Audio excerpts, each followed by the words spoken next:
સેટેલાઇટના દેવાશીષ કોમ્પ્લેક્સમાં આવેલ કેસર સ્પામાં દરોડા પાડવામાં આવ્યા છે, જેમાં દરોડામાં સેટેલાઇટના દેવાશીષ કોમ્પ્લેક્સની ઘટના છે।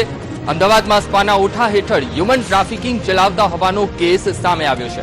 સેટેલાઇટના દેવાશીષ કોમ્પ્લેક્સમાં આવેલ કેસર સ્પામાં દરોડા પાડવામાં આવ્યા છે, જેમાં સ્પાના ઓઠા હેઠળ હ્યુમન ટ્રાફિકિંગની ઘટના બહાર આવી છે, જેને લઈને એસીપી કલ્પેશ ચાવડાએ સ્પા સામે કાર્યવાહી હાથ ધરી છે, જેમાં સ્પા યુવતીઓને જ સાક્ષી બનાવવામાં આવશે।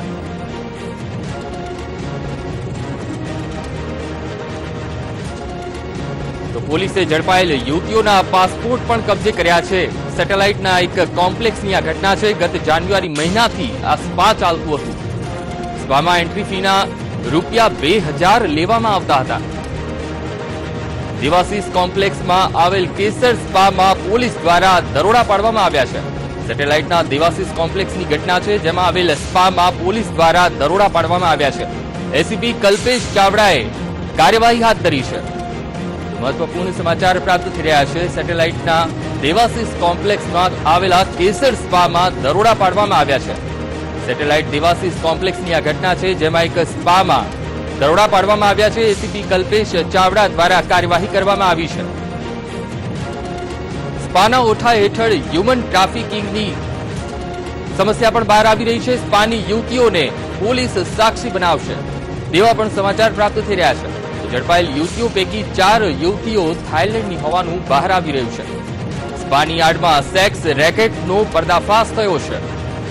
પોલીસે ઝડપાયેલ યુવતીઓના પાસપોર્ટ કબજે કર્યા છે। મહત્વપૂર્ણ ઘટના સામે આવી છે। તો આ ગત જાન્યુઆરી મહિનાથી જ આ સ્પા ચાલતું હતું। સ્પામાં એન્ટ્રી ફીના ₹2000 લેવામાં આવતા હતા। દેવાશીષ કોમ્પ્લેક્સમાં આવેલ કેસર સ્પામાં પોલીસ દ્વારા દરોડા પાડવામાં આવ્યા છે। સેટેલાઇટના દેવાશીષ કોમ્પ્લેક્સમાં આવેલ કેસર સ્પામાં પોલીસ દ્વારા દરોડા પાડવામાં આવી રહ્યા છે। આની આડમાં ત્યાં આગળ સેક્સ રેકેટનું બધું ચાલે છે હતી, એટલે 3 દિવસથી અમે આ બાબતે મહેનત કરતા હતા અને આ બાબતે એક અમે છટકું ગોઠવી અને એક ડમી કસ્ટમર ત્યાં મોકલી અને અમે આ રેડ કરેલી। એટલે અમને જે અમારી બાતમી હતી એ બાતમીને અમને સાચી ઠરતા આ બાબતે અમને કેસ કરવામાં આવેલો છે। સ્પાની અંદર અમને 3 થાઇલેન્ડની છોકરીઓ હતી અને જે સ્થાનિક જે માલિક હતા એ પાર્ટનર હતા, એ પાર્ટનર અમને ત્યાંથી મળી આવ્યા હતા અને એક આપણો નોર્થ ઇસ્ટની જે ત્યાં કામ કરતી હતી છોકરી એ મળી આવી હતી। એટલે બધાને અમે વિગતવાર પેલું કરી અને આ બાબતે અમે કેસ દાખલ કર્યો છે। તો આ મુદ્દે અમારા સંવાદદાતા સંજય ટાંક જોડાઈ ગયા છે। જી સંજય, જે રીતે સેટેલાઇટમાં આવેલ દેવાશીષ કોમ્પ્લેક્સમાં એક સ્પામાં પોલીસ દ્વારા દરોડા પાડવામાં આવ્યા છે, શું માહિતી પ્રાપ્ત થઈ રહી છે?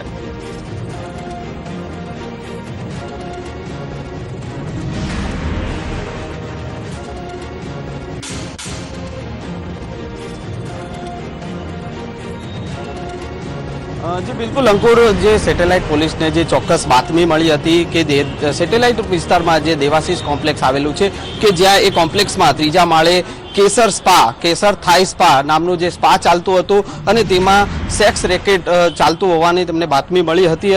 જે સ્પાની આડમાં આ સેક્સ રેકેટ ચાલતું હોવાની જે બાતમી હતી એનો પર્દાફાશ સેટેલાઇટ પોલીસે આજે દરોડા પાડી અને કર્યો છે। ખાસ કરીને થાઇલેન્ડની 3 યુવતીઓ જે છે તે આ સ્પામાંથી મળી આવી છે, તેમજ એક નાગાલેન્ડની યુવતી પણ ત્યાં કામ કરતી હોવાની વિગત હતી, તો એ નાગાલેન્ડની યુવતી પણ મળી આવી છે। તો આ જે સ્પાનો જે પાર્ટનર છે સંદીપ કુશવા, તેની પણ ધરપકડ છે તે પોલીસે કરી છે। આ ઉપરાંત દિવ્યેશ નામનો જે એક અલગ વ્યક્તિ જે છે તે પણ આ સ્પાનો જે પાર્ટનર કે માલિક સંચાલક છે કે તે વોન્ટેડ છે, કારણ કે તે ભાગી ગયો હતો, જેને વિગત મળી હતી, જેના કારણે તે ભાગી જવામાં સફળ રહ્યો હતો। ત્યારે પોલીસે આ દરોડા પાડી અને આ સેક્સ રેકેટનો પર્દાફાશ કર્યો છે। થાઇલેન્ડની જે 3 યુવતીઓ છે તેમાંથી 2 યુવતીઓના પાસપોર્ટ પણ પોલીસે જપ્ત કર્યા છે। તમામ વિગત પોલીસે હાલ મેળવી રહી છે અને યુવતીઓની પૂછપરછ કરી રહી છે। જાન્યુઆરી માસમાં આ જે છે સ્પા છે તે શરૂ થયું હોવાનું પોલીસને હાલ વિગતો પ્રાપ્ત થઈ છે। તેમજ જે કસ્ટમરો જે છે તે જે સ્પાની આડમાં જ્યાં સેક્સ રેકેટ ચાલતું હતું તો એન્ટ્રી ફી જે છે આ સ્પાની એન્ટ્રી ફી 2000 રૂપિયા વસૂલવામાં આવતી હતી અને જે પણ જે કામગીરી જે ચાલતી હતી સેક્સ રેકેટની એટલે જે પણ પ્રકારની સર્વિસ પ્રોવાઈડ કરવામાં આવે એટલે 2 થી 10,000 રૂપિયા વસૂલવામાં આવતા હતા કસ્ટમર પાસેથી એટલે કહી શકાય કે સ્પાની આડમાં આખું આ જે સેક્સ રેકેટનો પર્દાફાશ છે તે હાલ સેટેલાઇટ પોલીસે કર્યો છે. અંકુર. જી સંજય, સમગ્ર માહિતી બદલ આભાર.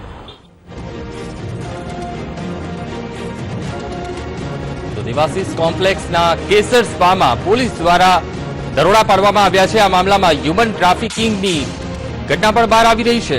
તો દેવાસીસ કોમ્પ્લેક્સના કેસર સ્પામાં દરોડા પાડવામાં આવ્યા છે. મહત્વપૂર્ણ સમાચાર પ્રાપ્ત થઈ રહ્યા છે. તે રીતે દેવાસીસ કોમ્પ્લેક્સમાં દરોડા પાડવામાં આવ્યા છે. સેટેલાઇટના દેવાસીસ કોમ્પ્લેક્સમાં આવેલા કેસર સ્પામાં પોલીસ દ્વારા દરોડા પાડવામાં આવ્યા છે. આ સમગ્ર કાર્યવાહી એસીપી કલ્પેશ ચાવડા દ્વારા કરવામાં આવી હતી, જેમાં સ્પાના ઓઠા હેઠળ હ્યુમન ટ્રાફિકિંગની સમસ્યા પણ બહાર આવી રહી છે.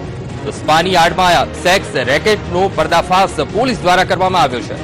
ઝડપાયેલ યુવતીઓ પૈકી 4 યુવતીઓ થાઇલેન્ડની છે તેવું બહાર આવી રહ્યું છે. સ્પાની આડમાં સેક્સ રેકેટનો પર્દાફાશ કરવામાં આવ્યો છે. તો સેટેલાઇટ દેવાસીસ કોમ્પ્લેક્સમાં આવેલ કેસર સ્પામાં દરોડા પાડવામાં આવ્યા છે. ગત જાન્યુઆરી મહિનાથી જ આ સ્પા ચાલતું હતું. તો સ્પામાં એન્ટ્રી ફીના પણ રૂપિયા 2000 લેવામાં આવતા હતા.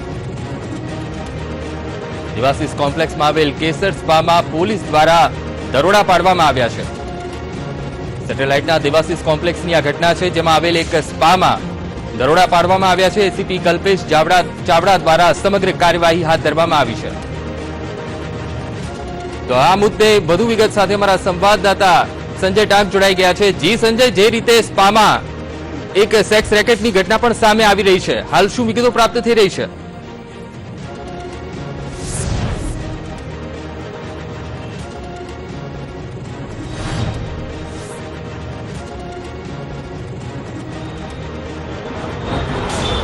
જી બિલકુલ, જે અંકુર જે છે જે સેટેલાઇટ વિસ્તારમાં જે દેવાસીસ કોમ્પ્લેક્સ આવેલું છે, દેવાસીસ કોમ્પ્લેક્સની 3જા માળે આ જે કેસર થાઈ સ્પા જે છે તે ચાલતું હોવાની વિગતો જે પોલીસને બાતમી મળી હતી અને બાતમીના આધારે જ પોલીસે આજે દરોડા પાડી અને 3 યુવતીઓ જે થાઇલેન્ડની યુવતીઓ જે છે તેને જે અટકાયત કરી છે તેમની હાલ પૂછપરછ કરવામાં આવી રહી છે. આ ઉપરાંત જે કેસર થાઈ સ્પાનો જે પાર્ટનર જે છે સંદીપ કુશવાહ તેની પોલીસે ધરપકડ કરી છે. કેવી રીતે આ જે સ્પાની આડમાં તે સેક્સ રેકેટ ચલાવતો હતો તેની વિગત છે તે હાલ પોલીસ તપાસી રહી છે.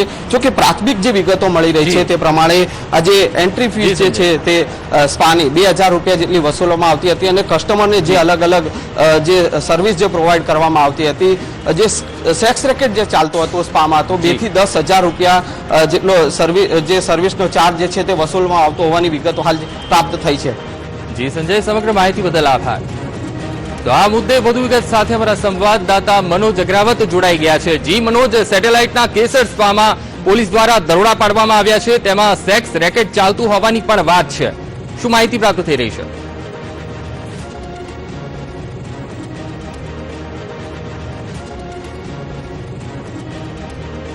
છેલ્લા કેટલાય સમયથી અમદાવાદમાં મસાજ પાર્લર અને સ્પાના નામે સેક્સ રેકેટ ધમધમી રહ્યા છે અને લગભગ અમદાવાદમાં 100 થી વધુ આ પ્રકારના સ્પા પાર્લરો અને મસાજ પાર્લરો ચાલી રહ્યા છે. ત્યારે સેટેલાઇટ પોલીસને એક બાતમી મળી હતી કે જે દેવાસીસ કોમ્પ્લેક્સ છે તેના 3જા માળે આ પ્રકારનું જે કેસર સ્પા છે 307 નંબરમાં આ પ્રકારનું જે મસાજ પાર્લર ચાલતું હતું અને તેમાં લખ્યું છે feel the sparkle in your body. તેનું એડ્રેસ આપ્યું હતું, કોન્ટેક્ટ નંબર પણ આપ્યો હતો અને મોટી સંખ્યામાં જે ગ્રાહકો છે તે અહીંયા આવતા હતા. સૌથી મહત્વની વાત એ છે કે જે થાઇલેન્ડથી યુવતીઓને જે અહીંયા બોલાવવામાં આવતી હતી અને આ પ્રકારે મસાજ પાર્લરના નામે એક હ્યુમન ટ્રાફિકિંગ રેકેટ ચલાવવામાં આવતું હતું. ઠેર ઠેર આ પ્રકારના જે મસાજ પાર્લરો ચાલી રહ્યા છે, છતાં પણ જે પ્રશાસન દ્વારા જે ચેકિંગ થવું જોઈએ, હેલ્થ વિભાગ દ્વારા કે કોર્પોરેશન દ્વારા, આ પ્રકારનું થતું નથી. શા માટે આટલા મોટા સંખ્યામાં આ પ્રકારના મસાજ પાર્લરો અને સ્પા ધમધમી રહ્યા છે અથવા તો ખુલી રહ્યા છે તેની કોઈ પણ તપાસ કરતું નથી. બધું સેટેલાઇટ પોલીસે આ તપાસ કરી હતી.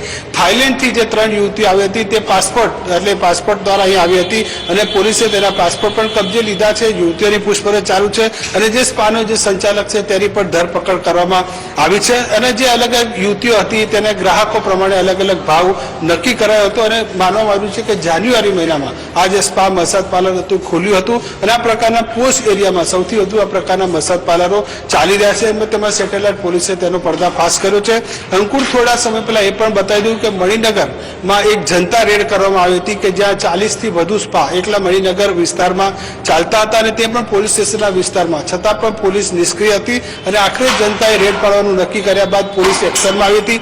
50 થી વધુ સ્પાના તેમણે નિવેદનો લીધા હતા અને આખરે 2-4 લોકો કે જેમની પાસે હેલ્થ લાયસન્સ ચલાવવાનું હતું તેમના સામે એક મામૂલી કાર્યવાહી કરી હતી. પરંતુ આ રેકેટ છે તે પૂર્ણ વિરામ નથી. મોટાભાગના જેટલા પોસ્ટ વિસ્તારો છે તેમાં અલગ અલગ નામે આ પ્રકારના સ્પા પાર્લરો અને મસાજ પાર્લરો ચાલી રહ્યા છે અને જે થાઈલેન્ડથી વિદેશની યુવતીઓ જે બોલાવવામાં આવે છે તેમને પણ વિઝિટર વિઝાના બહાને અહીં લેવામાં આવે છે.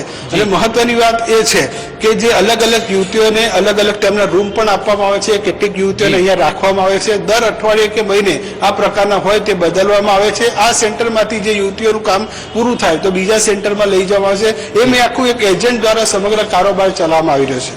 જી મનોજ, સમગ્ર માહિતી બદલ આભાર.